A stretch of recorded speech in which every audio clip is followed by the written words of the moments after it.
What's going on, everybody? You've got the cardboard coach here with your boy, Coach Co. And team, today we've got a very special guest on the podcast here today. We've got KRAIG305. How you doing today, man? What's up, brother? I'm doing great. How you doing?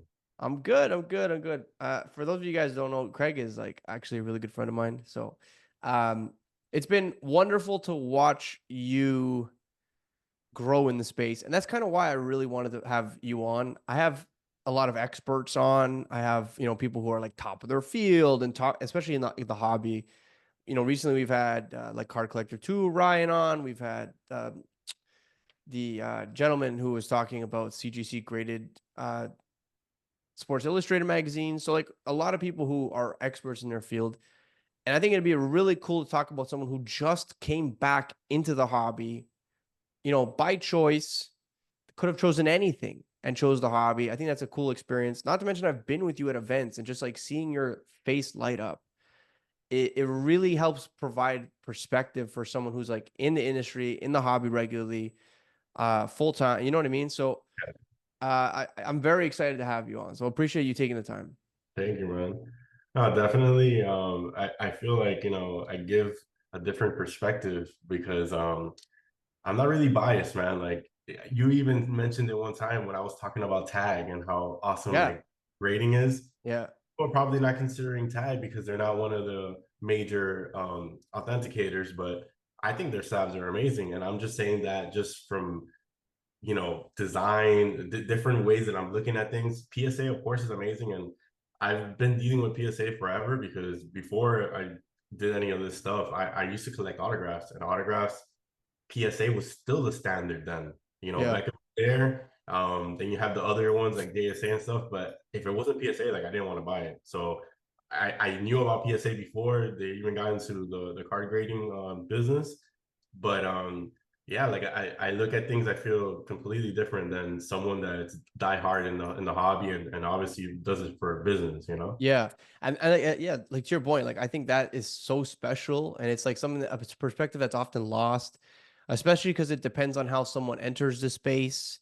Yeah. They might have entered the space because they watched a video about like an expensive card being sold and they're like, "Oh my God, like PSA slab." Like, and yeah, man, like you're so open to talking to tag and you're like, "Oh, these are really cool." Like genuinely, like you're like, "Oh, these are amazing." Yeah. And you have no ties to any businesses. You're genuinely just like meeting the people, and you're like, oh, that person at Leaf is like really cool. And I was like, man, this is great to be with someone who is just like completely unexposed to this space. So Yeah, I even have some leaf cards myself. I got Rick yeah, off graphs. I got yeah, and you were going I nuts know for like people the hate them. Heritage cards, right? Remember Yeah. so the Power Ranger cards at Heritage, like those are like Hasbro collab. Yeah. Yeah, man, just so many cool things. So let's talk a little bit about your role. I mean, I should probably preface. So Craig is a photographer slash videographer. He's worked with a lot of big names, not in the card industry. I mean, recently in the card industry, but in outside of the industry. Do you want to talk a little bit about your background? Yeah, so I've been doing photography my whole life. I think 2020 was when I really took it on full time because I had a lot, like at that time I used to own a printing business. I used to do printing for litigation. I used to do creative printing, t-shirts, all that stuff. And at 20 during 2020, obviously COVID happened. A lot of people went through some tough times besides, me dealing with business, tough times. I broke my arm at that time. I was dealing with a lot of stuff in my life that like kind of made me feel like you only have one life and you should try to chase what you love. And if you don't do that, you're always gonna have that regret. And I kind of like literally just went deep and I was like, all right, I'm gonna do this. I'm gonna try my hardest. And then if I don't make it or I don't do anything, at least I know that I tried to chase a passion of mine. So I started chasing photography, and I've been blessed to work with a lot of celebrities. I've worked with FIBA. FIBA, a lot of people don't know, they're the ones that do the Olympics. They do a lot of Yep. stuff. I've run some photography for them for their basketball games. I've been working with even Adidas. I've done a lot of stuff that I honestly would have never thought I'd do. Not that I doubt myself, but it's just like the people that I worked with, even with the celebrities and stuff like that. um, they're like people that I grew up like idolizing, and people that I was always a fan of. And people, I think, sometimes have fear in themselves to chase big dreams, and they don't realize that if you just chase something that you love, the doors start to drastically open for you that you would have never thought. And that's what just started happening with me. I was able to work with Rick Ross during his car show. I've been doing the car show from the first year. Um, Shooting people like Machine Gun Kelly that I would have never thought I shot. Ja Rule actually is one of the coolest people I've ever met. The guy's hilarious.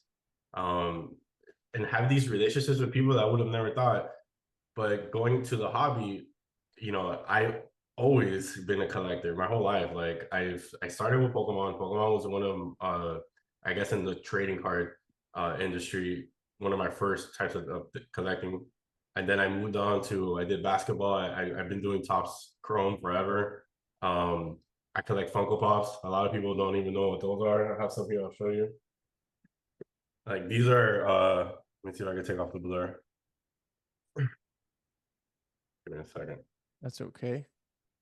But basically, like these are figures that are rares as well, but are hard to find, and it's just something that like I'll take it off for you guys to see. This one's actually autographed by Stone Cold.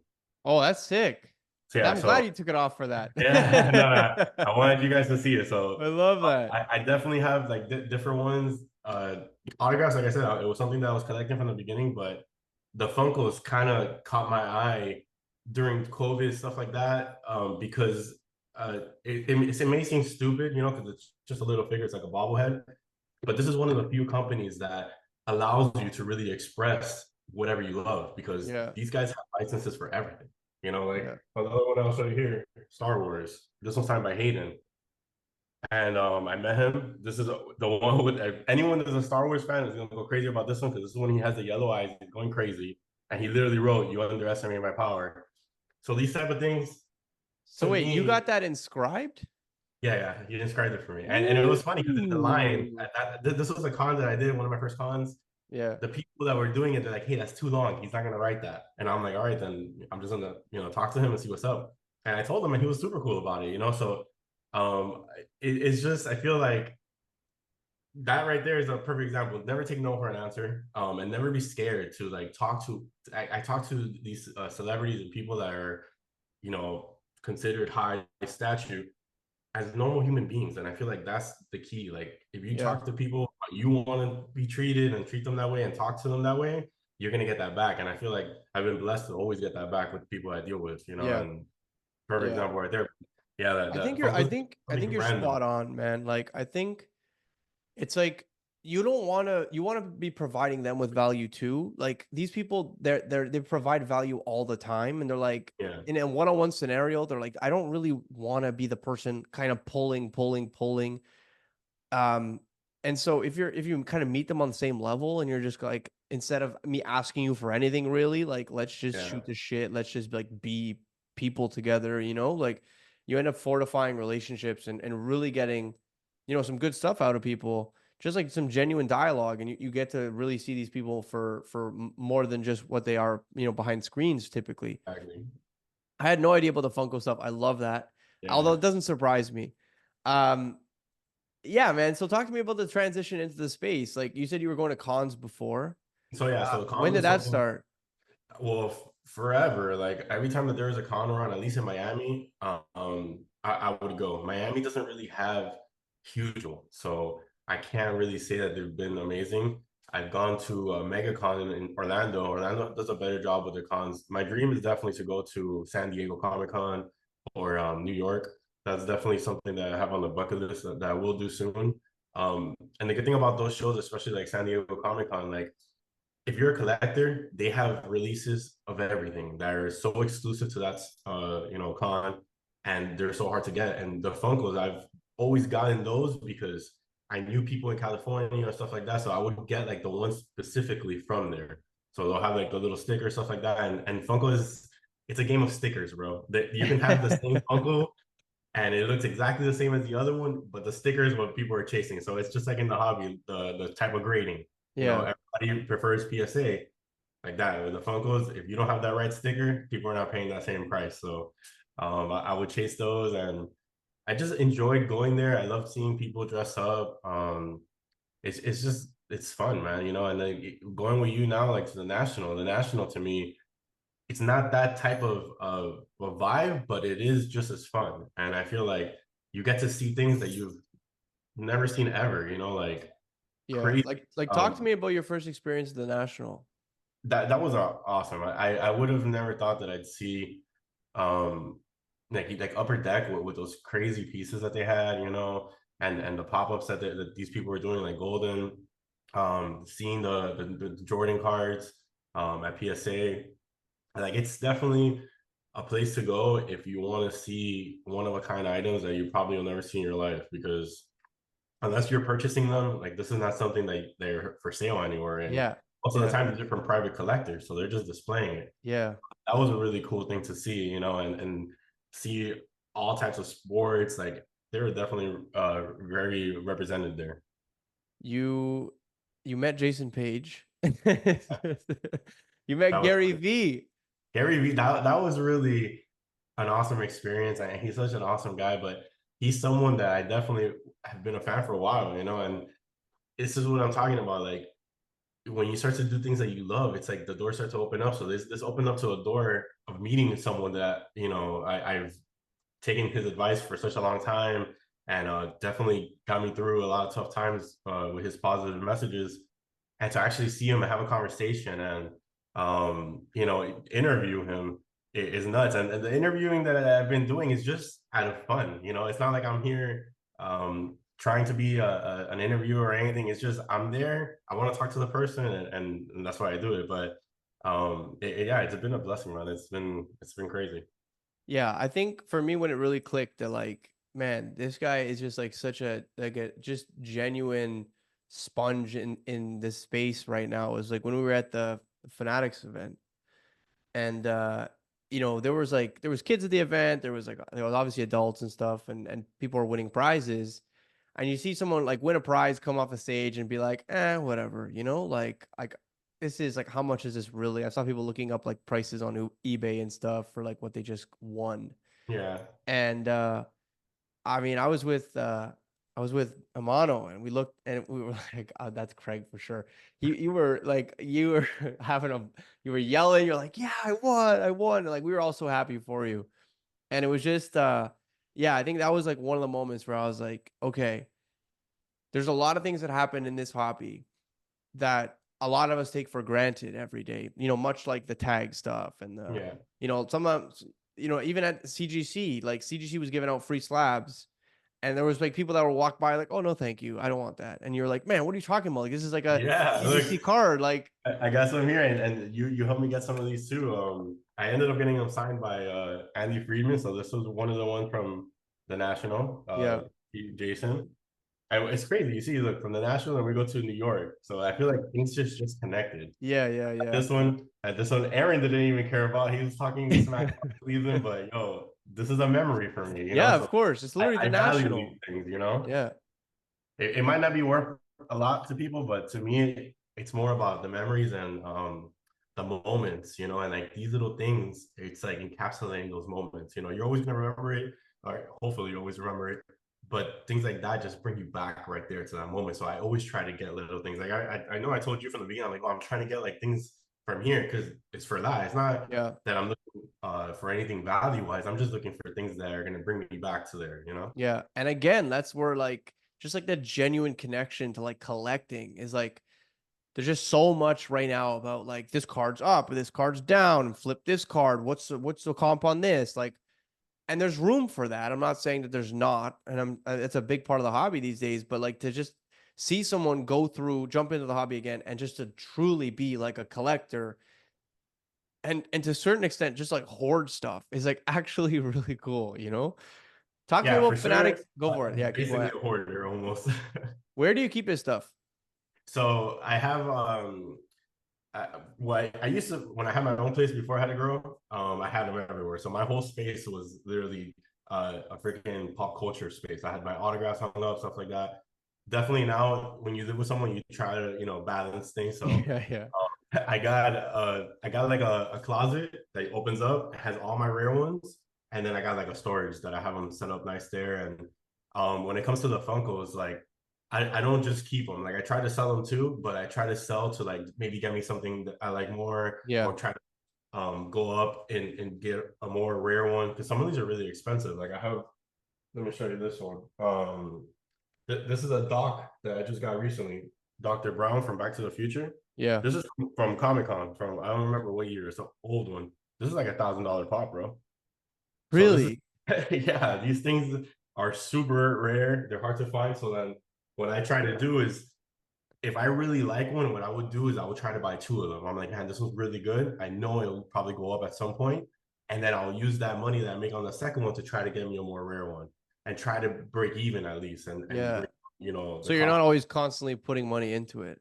No, no. So I Yeah. try to do that. I try to trading is one of my favorite things. I'm not about money. So like what I would do a lot with the Funko is I would set up comic book stores around here, stuff like that. They'll let you set up a table. So it was like a mini con.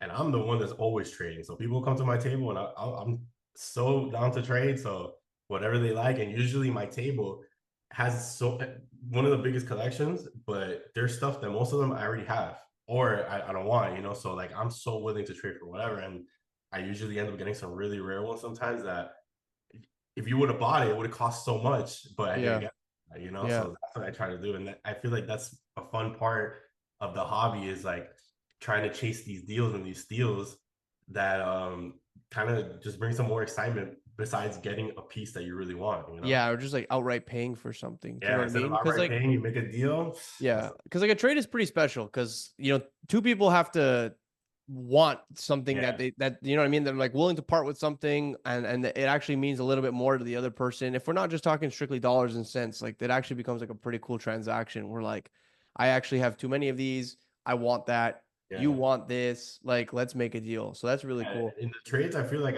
I've made way more in trades than in just a straight up cash, even if I do it for the value, because sometimes people like just don't want that, but they rather what you have, and they don't care about the price sometimes. Sometimes like, no, bro, like here, take this. Yeah. And I'll come up sometimes on some rare ones that I've always wanted that would have cost me so much, but Sometimes it's people a matter of don't want them. convenience too, right? Like you don't Exactly. like there's so much to be said about having to like seek that thing out and then maybe you're bidding on like a lot of people don't want to go back and forth and they're like, "Oh, I'm fighting with this guy on eBay to Yeah. finally get this thing." You hope you get it in the mail in good condition. Like there's just so Exactly. many That's things the that biggest come with risk. that too, right? Like Yeah. I imagine shipping Funkos must be a pain in the ass. Well, I'm a master at it, so like it's not a big deal. So to me, it's you have to have the right size box, and then just don't be cheap on the bubble wrap and Bubble stuff. wrap. Like Yeah. I am a collector, so I appreciate the box being in good condition. So I try to either put them in a, because Funkos have like their own like sleeves. I put them Yeah. in that too. I'll throw that in for the person that buys it because I rather them get it in perfect condition. Yeah. But some people just they'll throw it in there. But yeah, I've had times that I get some messed up, and but that's the good thing about me. Like I love it, so I'll out of box it. It doesn't have to be in the box for me. I have some that are out of Really? box. Yeah. So I even have some rare ones that are out of box. So to me, I'm not like so picky on that. There's people that will never even touch on whatever, but Well, you I like wear go ahead. autographed jerseys, bro. Like Huh? you Yeah. wear autographed jerseys. Like, and that's That's another what thing I think. that right there shows Yeah, you. That right yeah, there shows you, and yeah. that's something that people will probably think I'm crazy, but it's like I'm not trying to sell this. I don't care. Like this already is just my personal collection, and I don't wear it to show off or anything like that. I wear it because I enjoy it, and I want people to appreciate it as I walk. They'll be like, "Oh, damn!" They come, they talk to me. This is signed. Where'd you get a sign? And we'll share, a conversation there. But that just shows you right Yeah. there. Like I'm not really trying to just flip anything. It's funny that there's like so many like unwritten rules you just break, Yeah, no, but that I'm the biggest but rule you're breaker for breaking them that. because you don't care, right? You're Yeah, just in the space enjoying the space, and that's again why I really thought it was like kind of cool and refreshing to have you on because a lot of the things that people are you're saying right now are like making people cringe. And I'm yeah, like, for well, why sure. does it make you cringe? It makes you cringe because he's like losing value. But like the value is in the ownership for you. You know what I Yeah, mean? That's where the value is for you. It's not necessarily like a monetary, for instance. So I think that's really cool. You just came back from Fanatics Fest. yeah. Again, first time. This is the first time they had a Fanatics Fest. You went Hmm. from the National to Fanatics Fest. Talk to me as someone who is unbiased in the space, which one you liked more, and then Okay. talk to me about Fanatics Fest. I'm just gonna say it. Not, I don't want to step on anyone's toes. I That's definitely okay. love both of them, but I enjoyed Fanatics Fest more because of the activities that they had.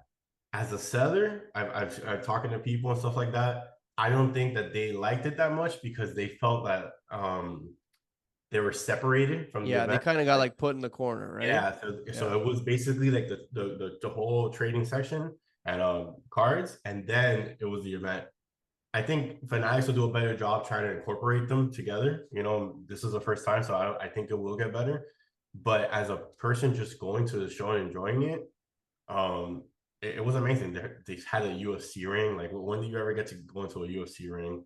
Um, they had, a million celebrities walking around. If you're an autograph collector like myself, or someone that wants to just meet one of these people, I've never seen such a huge lineup of variety at one show, because the National does have a big show, big variety, but it's just sports. Yep. This had wrestling, this had random celebrities.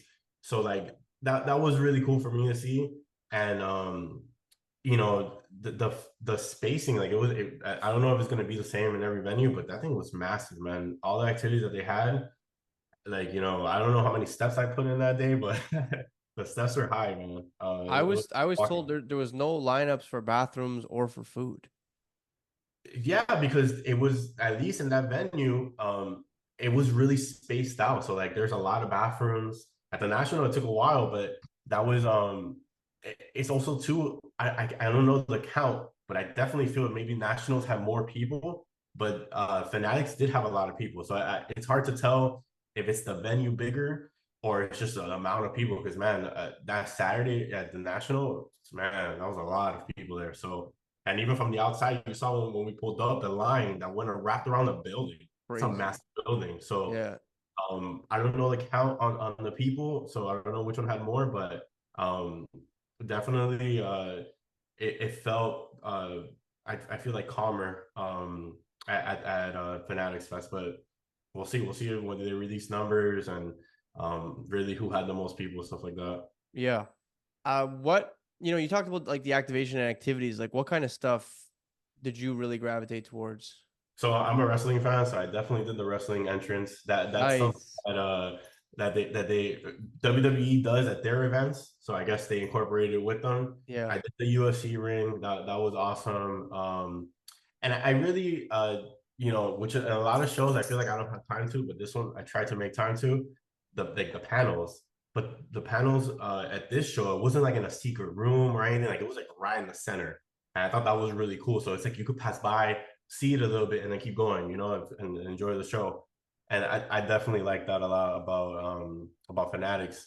I'm not sure if the National didn't really have like any panels like that or anything, right? No, so I think they had a few things. They had, like, activations downstairs in the VIP lounge, and then there's a few interviews going on at like the TikTok shop, like the podcast booth. But it Mhm. was really, to my knowledge, nothing that was happening like out in the open. I think from what I've seen, the technology, like the way that Fanatics incorporated technology was like definitely at like a higher scale than what we've seen at the National.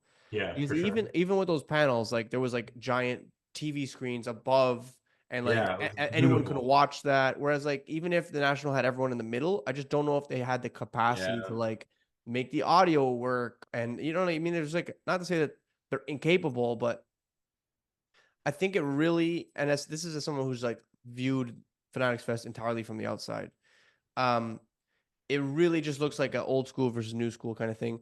At Yeah. the same time, they're not the same show, right? Like, one was very different than the other. One was like strictly sports cards and sports Mhm. related memorabilia and TCG stuff like that. But the other one was very much about like entertainment. The Yeah, Fanatics Fest was kind of like about for entertainment. sure. And so, it's hard to compare two shows. I thought it'd be interesting to talk to someone who, like, again, was like completely unbiased about both, and just like which one you gravitated towards, because you're way closer to like an everyday person than Mhm. most people in this space. Do you know what I mean? Yeah. Talk to me about like videography in the space. So, how did you decide that you wanted to start filming in the hobby?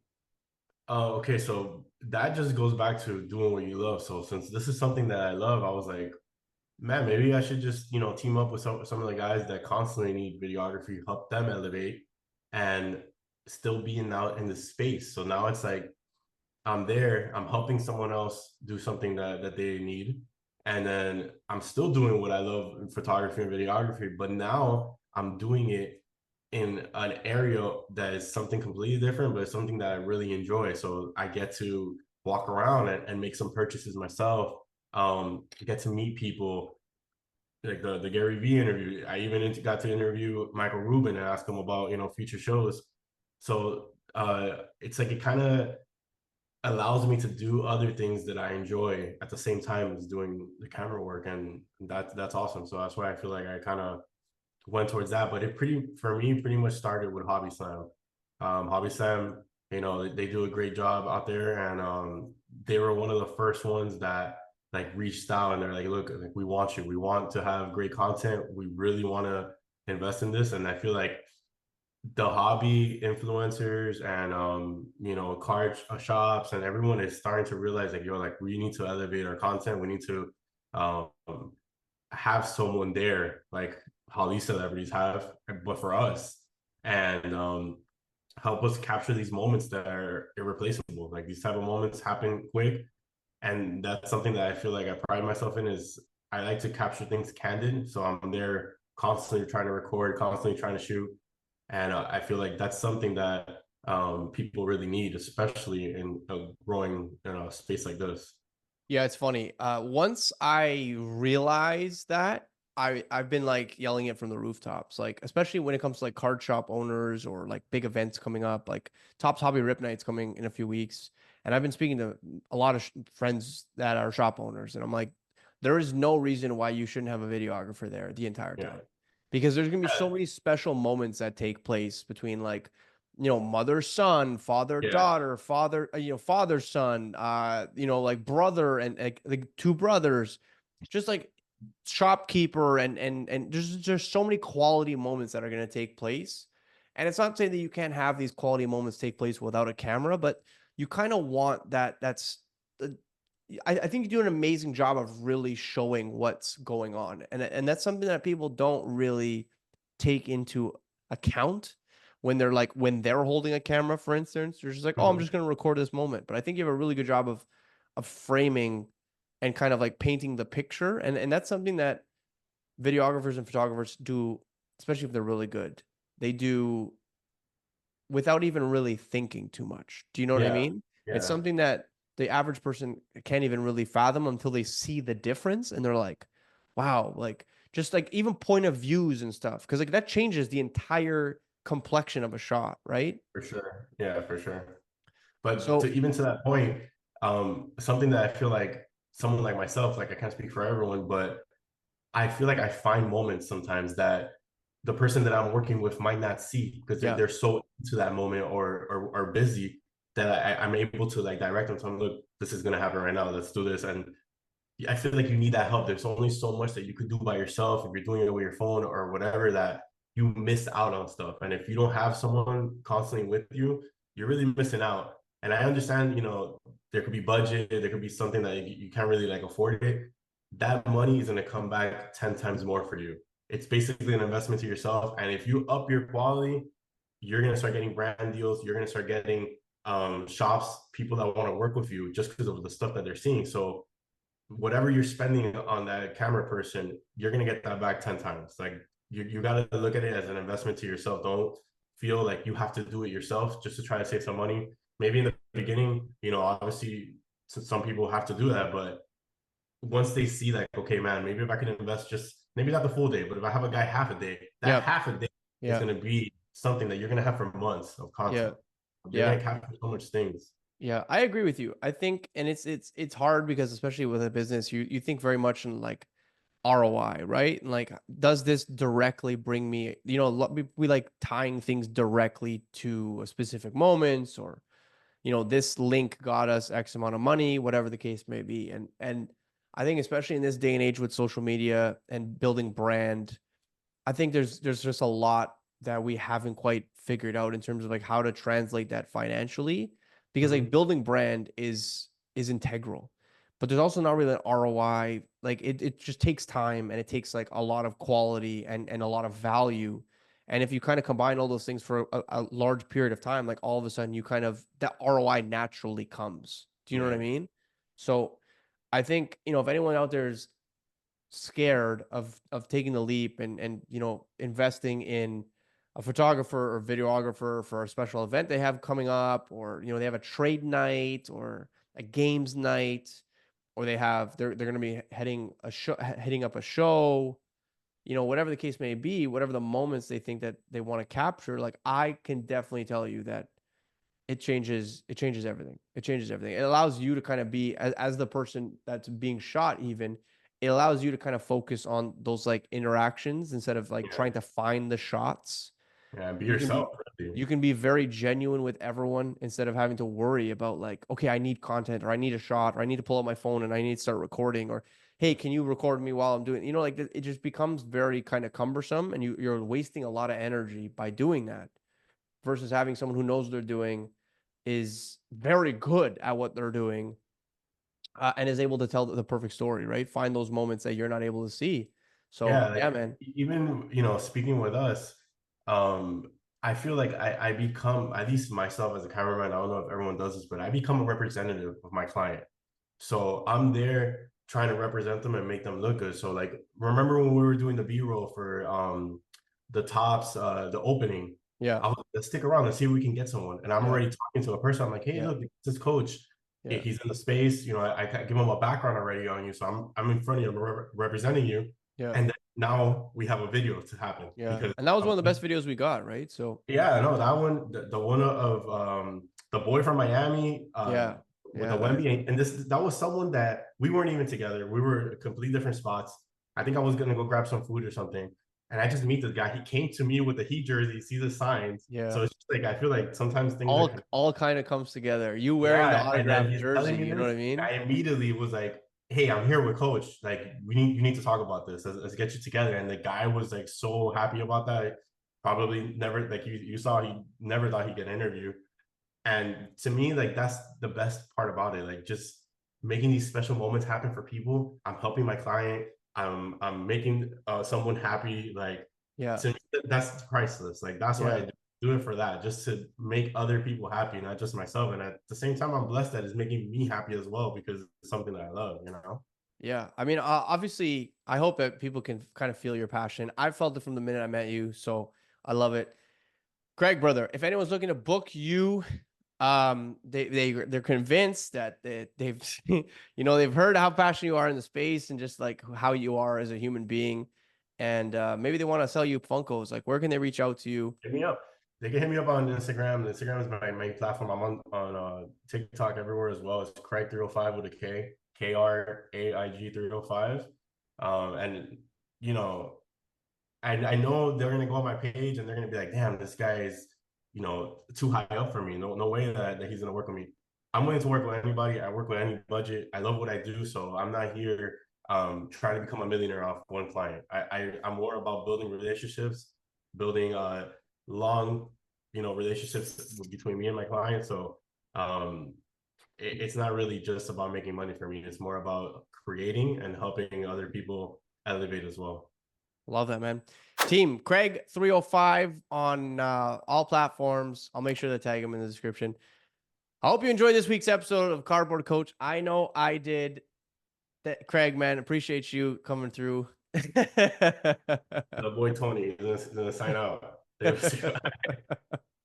I love it. Team, follow Craig. Check out his stuff. Appreciate you. Have a good one, everybody. Coach Co and Craig 305 are out of here. Peace.